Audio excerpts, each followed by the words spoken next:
The year was 1812, and England was a kingdom gilded in elegance and shadow.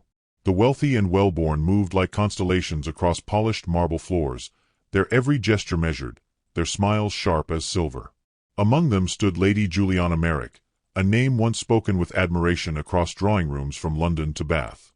At 22, she was the embodiment of grace, neither the most beautiful nor the richest of her circle, but possessed of a quiet dignity that drew notice even in a world intoxicated by vanity. Her laughter, soft and restrained, was said to soothe tempers. Her eyes, a shade between gray and blue, reflected a kind of melancholy wisdom that few understood. That evening, the Merrick estate in Hampshire was transformed into a palace of light. Chandeliers dripped with crystal, musicians tuned their violins beneath frescoed ceilings, and silk gowns shimmered like dawn upon a lake. It was a night meant for triumph, the celebration of Juliana's engagement to Viscount Henry Ashcombe, a union that promised both love and advantageous alliance. The Merrick fortune had waned in recent years, and this match, whispered society, would restore both prestige and comfort to her family. Her father, Lord Edmund Merrick, carried himself with a pride that had long been dormant. Her mother, Lady Isabel, glowed with the relief of a woman whose daughter had been safely anchored in the merciless sea of courtship. Juliana herself moved among her guests like a serene dream. She wore pale blue silk, her neck adorned with pearls that had belonged to her grandmother. Around her, laughter rippled, fans fluttered, and the scent of roses mingled with candle wax. She smiled at each congratulation, curtsied with effortless grace, and pretended not to hear the speculative murmurs about dowries and titles. She loved Henry, or rather, she believed she did. His charm had dazzled her, his flattery had warmed her, and though his gaze often wandered when he thought her unobservant, she had convinced herself that his nature was merely restless, not cruel. The orchestra began a waltz. Henry approached, bowing with that practiced elegance of men who have never known true embarrassment. "My dearest Juliana," he said, extending his hand. She placed hers upon it, feeling the faint tremor of anticipation, perhaps joy, perhaps unease. Around them, couples turned in graceful motion, skirts sweeping like petals across marble. As they danced, Henry leaned close, his breath tinged with wine. "Tomorrow," he whispered, "we shall be the envy of London." Juliana smiled, though her heart beat strangely fast. Something in his tone felt hollow, rehearsed. Before she could ask, a murmur rippled through the crowd, faint at first, like the rustle of leaves, then swelling into a current of uneasy sound. The music faltered. Heads turned toward the grand staircase where a servant, pale and trembling, stood holding a folded letter. At his side loomed Lady Penrose, a notorious gossip whose pleasure lay in the ruin of others. "Forgive the interruption," Lady Penrose announced, her voice dripping with false sweetness. "But it seems this letter was most regrettably misplaced, and meant for none other than our esteemed Viscount." A silence fell that no musician could mend. Henry's smile stiffened. Juliana's pulse throbbed in her ears. Lady Penrose unfolded the letter with slow delight, her eyes flicking over the ink. "My beloved Clara," she read aloud, her tone mocking, "your song still haunts me. Last night's memory lingers. How could I ever face that dull creature to whom I am bound when my heart is yours alone?" The words, vulgar and unmistakable, struck like the crack of a whip. The crowd gasped, fans dropped, one woman stifled a cry. Juliana froze mid-breath, unable to move or speak. The Viscount's complexion drained to ash. "Enough!" he barked, but the damage was done. In that glittering room, heavy with perfume and judgment, she felt her soul unravel. The letter, signed boldly with his hand, trembled in Lady Penrose's grasp as if mocking every tender word he had ever given. Juliana looked at Henry, searching for denial, for anything. He met her gaze briefly, then turned away. That motion, small and cowardly, ended the pretense of love. Around them, whispers swelled into a cruel chorus. "How disgraceful! The poor girl! Her family will never recover." The orchestra remained silent, its instruments hanging like ghosts of a vanished joy. Lord Merrick stepped forward, his face rigid with controlled fury. "Enough spectacle," he hissed, taking Juliana by the arm. "We are leaving." Lady Isabel followed, her cheeks wet with silent tears. As they departed, the murmurs grew bolder, feeding on her humiliation like vultures upon a wounded creature. Juliana kept her head high, her composure intact, though her vision blurred. The cold night air outside struck her like a slap, but she welcomed it. It was honest, unlike the perfumed deceit within. In the carriage, no one spoke. Her father stared straight ahead, jaw clenched. Her mother clutched a handkerchief to her lips. Juliana sat between them, her gloved hands folded tightly in her lap. Only the rhythmic clatter of wheels broke the silence. When at last they reached Merrick Manor, the servants greeted them with anxious faces. She offered no explanation, no tears. "There is nothing to discuss," she said quietly, before retiring to her room. There, alone, she removed her pearls, one by one, until they lay like cold tears upon the vanity. She stared at her reflection, the calm mask, the steady eyes. How strange, she thought, that shame could make one appear older within a single night. The fire burned low, shadows lengthening across the walls. Outside, the estate lay silent, as if the world itself recoiled from her disgrace. Days passed, and invitations ceased.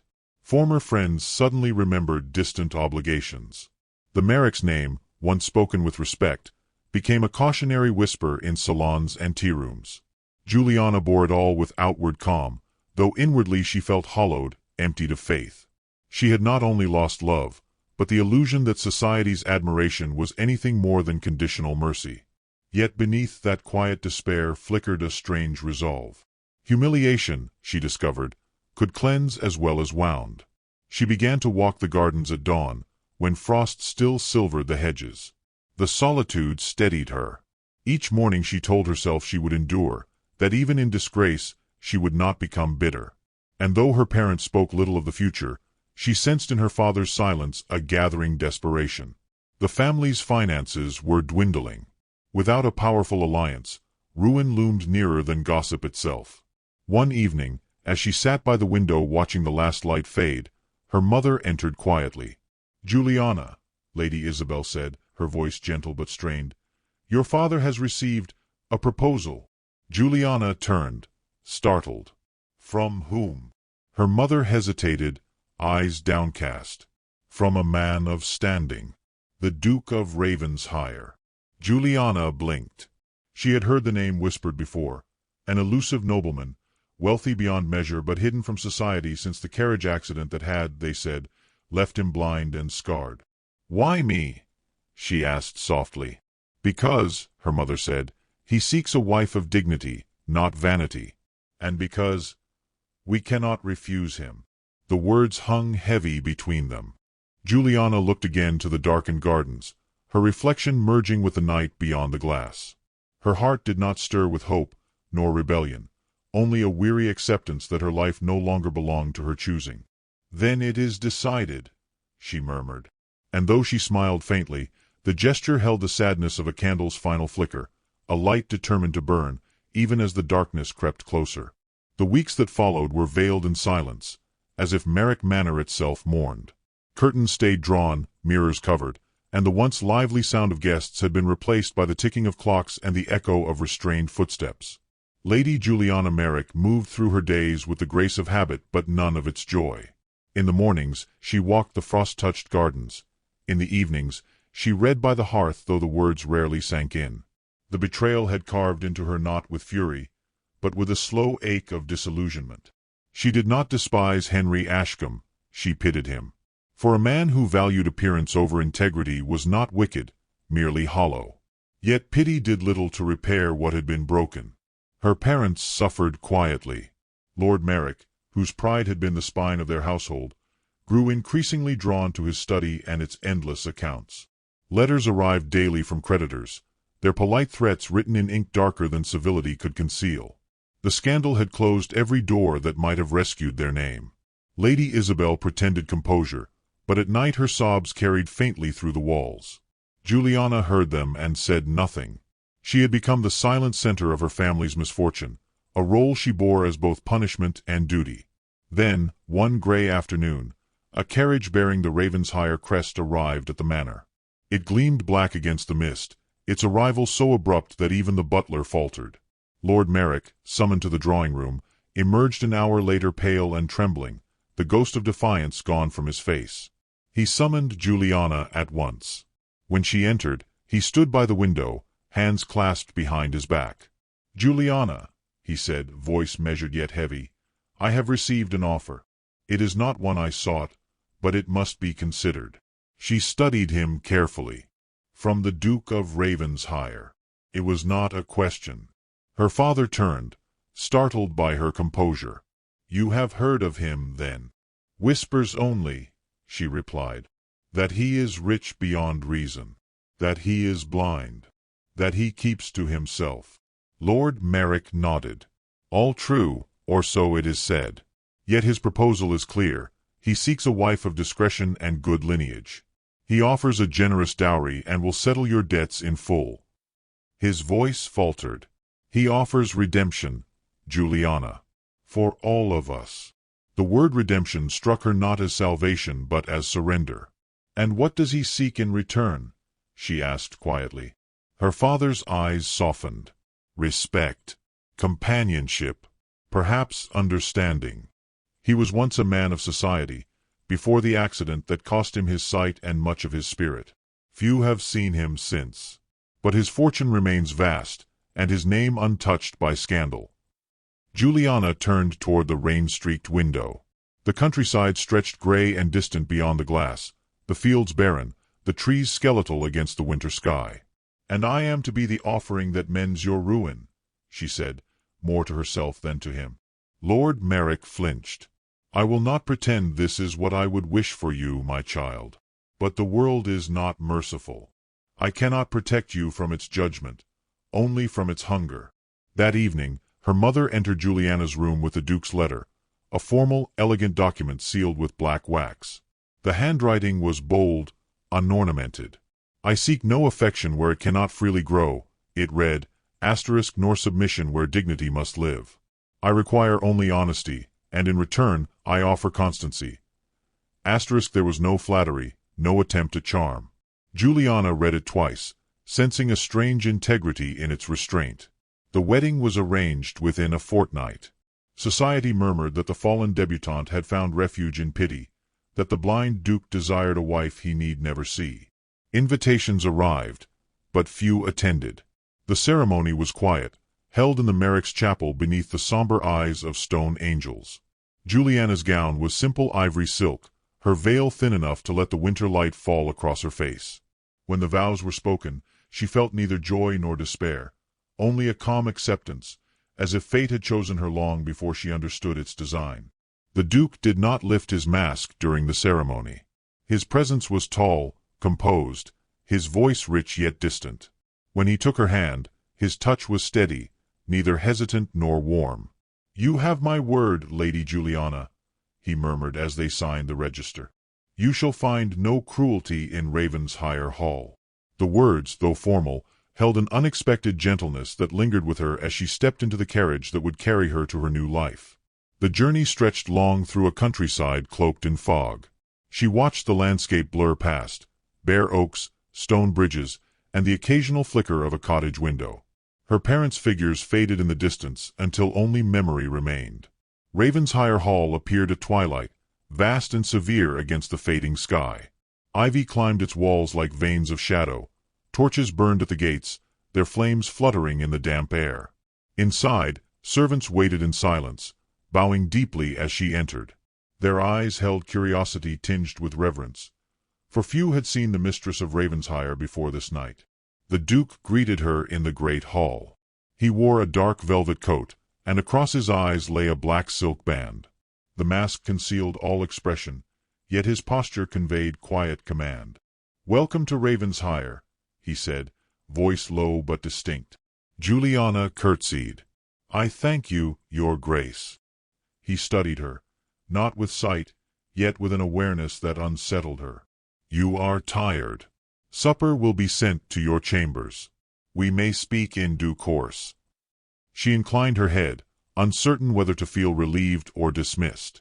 As she followed the housekeeper up the candlelit staircase, she glanced once more at her husband. He stood motionless, framed by the firelight, an enigma carved in shadow. Her chamber overlooked the moors, where mist coiled like breath over the earth. On the dressing table rested a single token, a silver locket bearing the Ravenshire crest, left without note. Inside, she found not a miniature or lock of hair, but a folded slip of paper inscribed in that same firm hand. To begin without love is no sin, if one begins with honesty. Juliana closed the locket and held it tightly, unsure whether to feel comforted or bound by its sentiment. The wind moaned across the chimneys, and somewhere in the vast house a clock chimed midnight. Lying awake, she wondered whether her husband truly slept in darkness, or merely hid from it.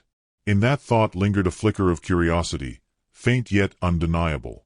The world she had known was gone, but something new, something unseen, was stirring just beyond the edge of understanding. And though she did not yet name it, it was the first breath of a destiny that waited patiently in the shadows.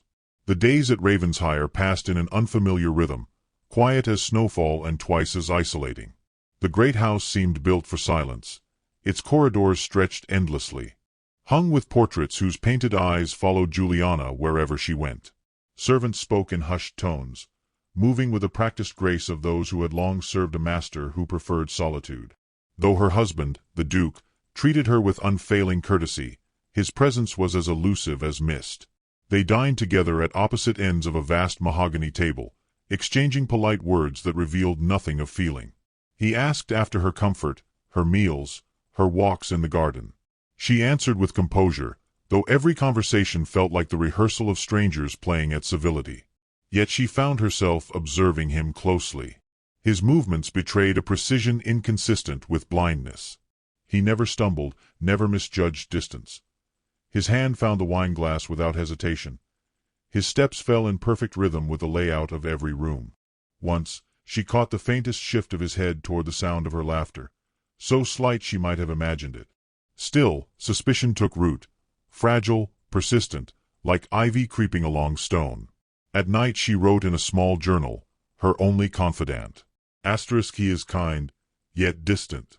I do not fear him, but I do not know him. There is a truth here, hidden beneath the stillness. Each entry felt both confession and defiance, a quiet reclaiming of thought in a world determined to mute her. One stormy evening, when thunder rolled across the moors and rain lashed the windows, Juliana found herself wandering beyond the guest chambers, drawn by the glow of a faint light spilling from beneath a heavy oak door. It was the library, vast, lined with shelves that climbed to the ceiling, the air scented with leather and dust. She stepped inside softly, her slippered feet silent on the carpet. And there, seated near the hearth, was the Duke. He had removed his black band. His eyes, clear and vivid, moved steadily across the pages of an open book. The firelight caught in their depths, dark, intelligent, unmistakably seeing. The shock struck her like a physical blow. She froze, breath caught, watching him turn a page with serene familiarity. "My lord," she whispered. He started, the mask of composure cracking for an instant before he closed the book and rose. "You should not be here. Nor, I think, should you be reading without blindness," she replied, her voice trembling but resolute. A long silence followed, broken only by the rain's relentless drumming. The Duke's jaw tightened, and then he sighed, a sound of surrender more than anger. "I had hoped to spare you this knowledge, at least for a time." "Spare me," she said, stepping closer. "From what? Truth?" He turned away, facing the fire. "From disappointment. From the knowledge that your marriage, already born of necessity, rests upon deception." Juliana's heart beat faster, confusion battling indignation. "You mean you are not blind?" "No," he said simply. "Nor disfigured, save in reputation." She studied him in the fire's glow.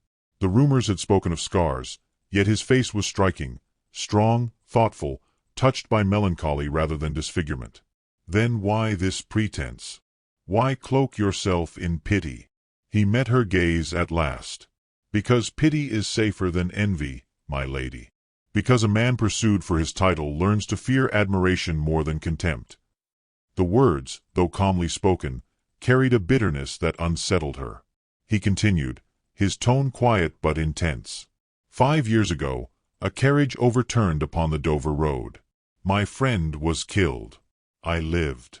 The tale grew in retelling, that I was blinded, that my face was ruined. I did not deny it. Society, ever hungry for tragedy, granted me its distance. In that distance, I found peace. Juliana's anger softened, replaced by a curious ache. And you let the world believe you crippled to avoid its deceit. Yes. I learned that sympathy builds thicker walls than pride ever could. Women who once smiled at me turned their eyes away. Suitors for my fortune lost their courage. For the first time, I was left in silence, and I discovered I preferred it. He paused, his gaze steady upon her. Until you came. The admission startled her. You married me to preserve that silence? He shook his head. To test whether it could be broken. Her breath caught, though she did not fully understand why. You knew my name was disgraced. You knew my heart was wounded. I did, he said. And I thought, perhaps foolishly, that a woman who has known the cruelty of appearances would not judge what lies beneath them. His words pierced something fragile within her. You pitied me, she said softly. No, he replied, his voice low but certain.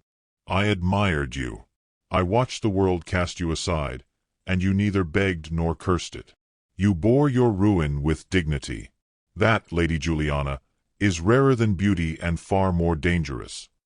She turned from him, overwhelmed. The fire crackled, the storm raged beyond the glass, but the air between them felt still, taut. You deceived me, she said at last. Yes, he answered, but not to mock you. To protect what little truth I possess.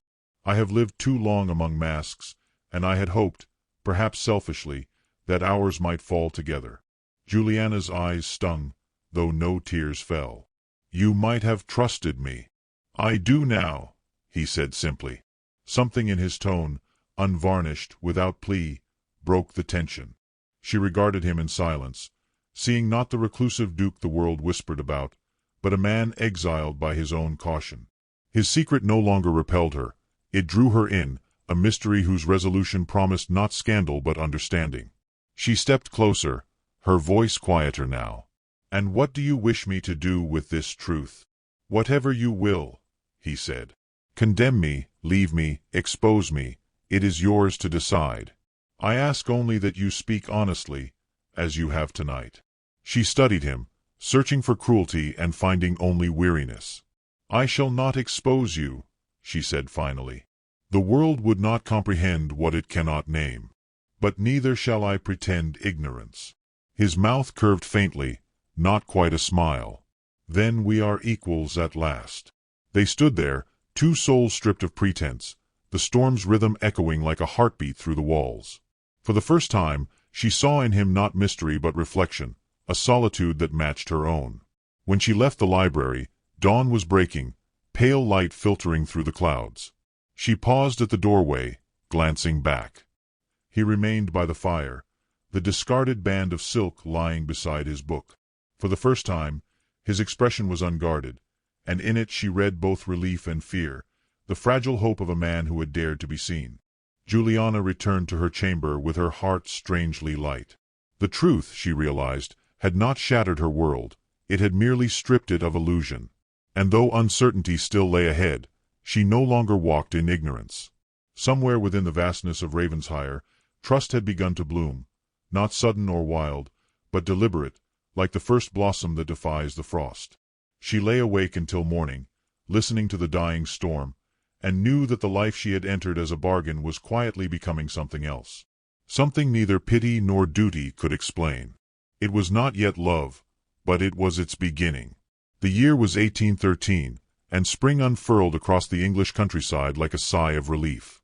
Ravenshire Manor stood bathed in pale sunlight, its ivy-clad walls shimmering with dew. The air carried the scent of lilac and new beginnings. Though within those ancient halls, a quiet tension lingered, a stillness that preceded change. Lady Juliana Merrick moved through the corridors with poise learned through pain, her steps light but her thoughts heavy. Months had passed since the night she discovered the Duke's secret, and though truth had blossomed between them, a deeper reckoning now awaited, one not of deception but of choice. Juliana had come to love him, though the admission lived silently in her heart. The Duke of Ravenshire, once a phantom to society, a myth of tragedy and withdrawal, had become her confidant, her teacher in patience and perception.